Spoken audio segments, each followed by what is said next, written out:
Hi, and welcome to Darshan Talks. I'm your guest host, Kate Woods. Today, Darshan and I are talking about his journey in founding the Kulkarni law firm and his experiences as a healthcare entrepreneur. We talk about Diwali, the triumph of good over evil, and why he doesn't necessarily want to be a billionaire. We also talk about the pros and cons of having a diverse international team and where AI is taking us in healthcare. Darshan also provides tips to entrepreneurs and aspiring entrepreneurs. It's a great ride. Come join us. Welcome to Darshan Talks.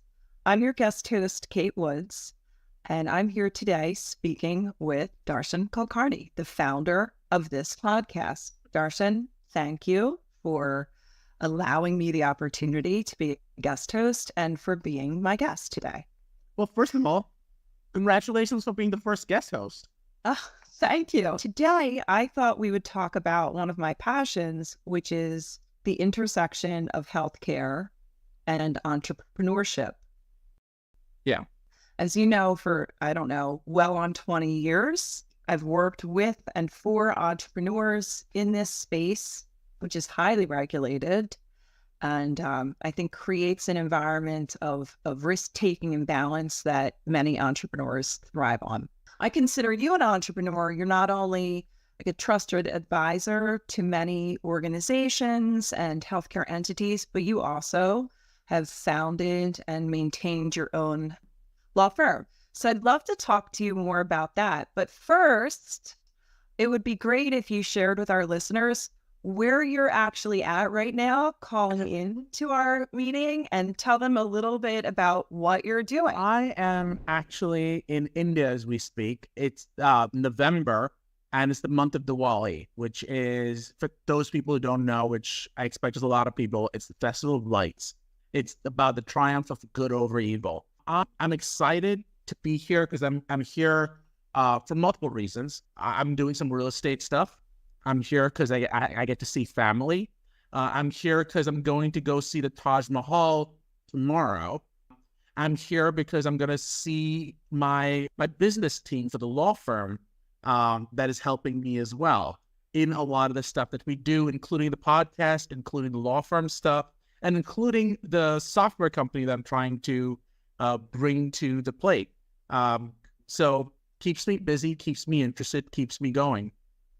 Oh, okay. So that is a perfect segue into the whole idea of entrepreneurship. And, I'd love to ask you, you've been in-house, you've been external counsel. What led you to finally say, external counsel, my own business is the way I'd like to go? So for me, I'm a sixth-generation pharmacist. My dad owned a pharmaceutical company. His dad owned a pharmaceutical company. And generations before that, I'm going 6 generations only because that's how far I know, but we own pharmacies. I knew that every business, doesn't matter what business it is, runs off of 3 major legs: the technical aspects of the business aspects of the business, and legal aspects of the business. I have my PharmD, so I have the technical aspects down.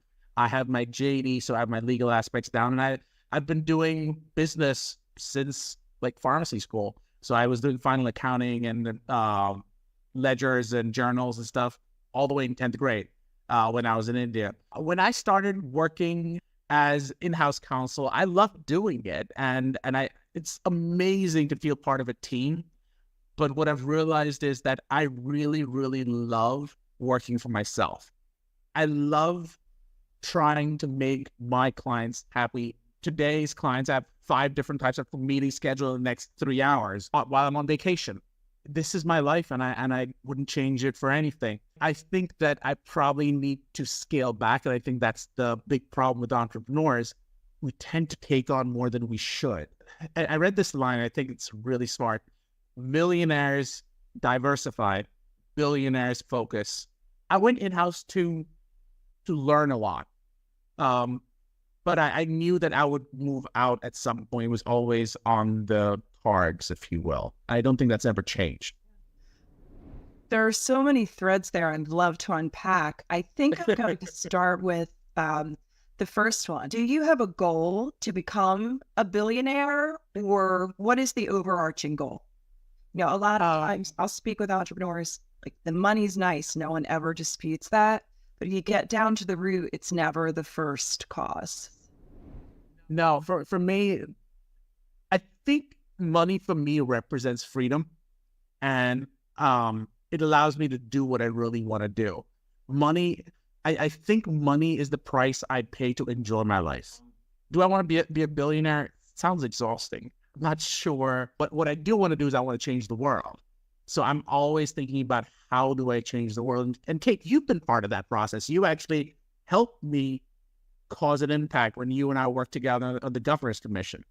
So to me, that's the impact I want to cause. I want to serve in various ways. I want to help in various ways. And the funny part is, as an entrepreneur, you can quantify the difference, and the quantification is often the billions if you did it right. Another thing that you said that I found interesting is I'm here on vacation, but I'm still working. So is it really a vacation?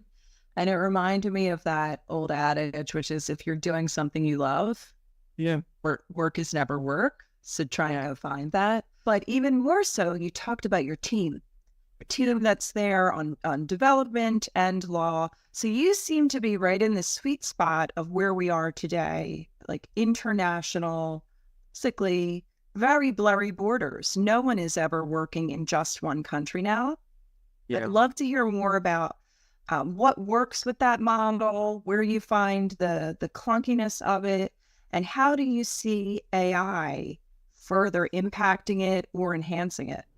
What worked for me? What I realized is that you can't really do sales outside the U.S. if you're selling to U.S. clients. It's critical that people know who you are, can reach out to you. Even this period that I'm going to be in India, I've had more phone calls in India than I've had in the U.S. I can't explain it. The best time to get clients is when you leave on vacation.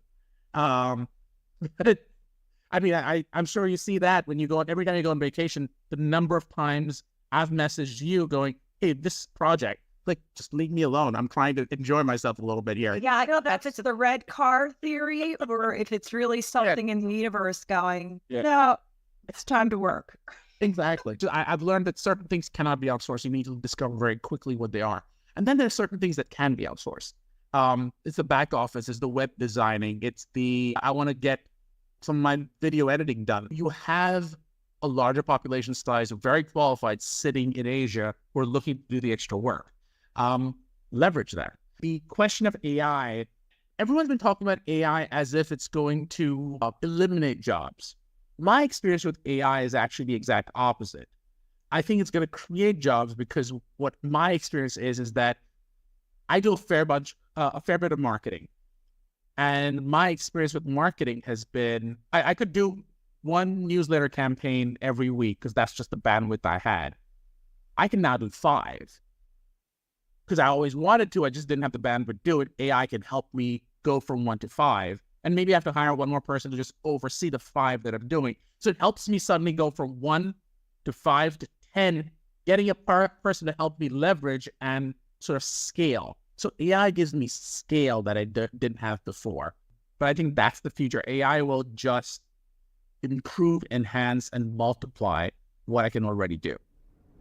And how do you see that working to enhance healthcare, specifically in the United States and the U.S. healthcare system? I think we're going to have a very interesting time with that. I think, number one, it depends on which part of healthcare we tackle, right? So I do a fair bit of work in healthcare and I do a fair bit of work in pharma and life sciences. I think we're already seeing the use of AI, for example, with we saw offshoring with the radiologists. The question is, do we now need a radiologist sitting in Thailand to look at your x-ray? Or will the radiologist now be an AI that does 50,000 of them in the course of an hour? But then does someone still need to verify it? So does that hospital go from being a central location that just sort of signs off saying we had someone look at it and we're good with it? Or does this group now in Thailand look at 50,000 more locations because you can centralize that And you can now do more x-rays in more locations, improving universal health. Such a fascinating idea. My question then to you is, do you think that will lead to increased regulation and oversight or decreased regulation? And if so, where do you see the government's role? I think it depends. As any good lawyer will tell you, it depends. I think we will have to open up boundaries, and we will have to contemplate this idea that people want to get help wherever they are. Someone sitting in Laos who needs someone from the Mayo Clinic may not be able to get to the Mayo Clinic. And we're going to use telemedicine to help that process along. Are we going to basically put in more regulations on telemedicine? Yes, we are, because we want patients in the US to be safe. But I can guarantee you that the government of Laos is going to look to see how they can enable their patients to get access to the Mayo Clinic without having to leave the country. So it depends on which side of the country, of the globe you are, what you're trying to achieve, and if there are smarter ways to do it. I mean, the Ryan Hyatt law around for the DEA is going to come into play. They're going, how do we use telemedicine in a way that makes sense? And the reason I'm using telemedicine is the latest tool set we've had. AI is the next tool set. And the question is, how are we going to use that in a way that is smart? Because right now, it's all shiny, happy rainbows. But in about a year and a half to 2 years, we're going to start seeing people completely mishandling AI. We're going to see all of those. We're going to see privacy violations. We're going to see AI being used as a surveillance tool. China's already doing a lot of those elements. So given all of these elements, putting them all together, I think we're going to see more regulation around protection from the countries whose resources are going to be used, and less regulation from the countries that want to use those resources. What is your take on that? Do you see that differently? I think in all likelihood, it necessarily has to result in increased regulation. And the question becomes, what is thoughtful regulation? And, keeping up with the technology versus trying to take old ideas and shoehorn them into a new world, which leads me to my next question for you. What voices do you think should have a role to play in shaping any regulation related to the provision of healthcare in the United States and the use of AI? Oftentimes we see regulation comes down like top down. And after something is thought of or written, public comment period. Do you have any ideas for how to make what I would call the best regulation? I think regulations are like governance. Democracy is not the greatest system in the world. It's unfortunately the best of what we have. In the same way, I think that the best thing we can do for regulations right now is be a bull in a china shop and make a bunch of mistakes and fix them. Because otherwise, what you're going to land up with is a scenario where we just keep waiting to do it right. And if we keep waiting to do it right, it'll take forever to help the patients that we want to help. And I think these patients have waited long enough. Some kind of live surveillance. Let me pick up the phone, talk to someone, and ask you an opinion, and keep going. And that access is difficult at best for the government to achieve. AI, again, might be a tool, it might be a resource to help with that process. Because I think we've got to work with this idea that, can I work in good faith? Because if you didn't ask, you have a problem. But if you did ask, maybe you have, maybe you should get some leeway for that. Yeah. And where do you see, it's so true, and I can see just federalism making it a little slower because there are obviously multiple bodies of regulatory oversight. But where do you see patient rights in all of this with, AI hallucinations and, my company is a covered entity and yours is a business associate, but who is ultimately going to bear responsibility? And do we shift anything to make software companies more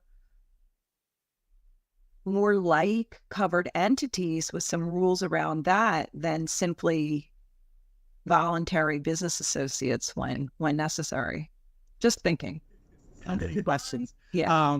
So I think a few different things, right? I think the first part would be, I think between GDPR, CCPA, CPRA, and all these other state laws, we kind of moved away from the concept of covered entities and not. I mean, obviously covered entities works in the context of HIPAA, but you already see covered entities and business associates is what we came out with, sort of the best fit we had for a first-time attempt in the 90s and then the versions after that. I feel like we've moved away from that as a concept, and I see that version happening more, where they go, who's the controller? Why are you taking this effort? What kind of data are you dealing with? Do you need special controls or not? And as we start moving towards that information, I think you have countries like India that are already contemplating their own data privacy programs. They're not going down the HIPAA process. They're going down the CCPA, BDPA, GDPR process. And so I think from that perspective, I think that's the future. Hi. So I'm just going to close with one question for you, and thank you for your time and your insights, which is, if you had advice to give to someone who longs to be an entrepreneur and in healthcare, what would you tell them from all of the lessons you've learned? Terrible. No successful entrepreneur I know had work-life balance. Every successful entrepreneur I know, and it means, I don't even necessarily mean financially, just anyone who's made the impact that they think they wanted to make. I think work-life balance becomes a seasonal thing, not a simultaneous thing. So you're going to have periods where you have no work-life balance. And then there are going to be periods where you go, I'm shutting things off. I have to spend time with my family. But not everyone's meant for that. So entrepreneurship is glamorized. Entrepreneurship's not always successful. Know what you're signing up for. There are periods where you doubt everything you do. And if you're in for that ride, welcome. It's going to be a fun ride. Oh, that was a great answer. I want to thank you for this opportunity and thank you for your time. I really enjoyed our conversation. I hope we can continue it. Absolutely. If you like this, don't forget to subscribe to our channel.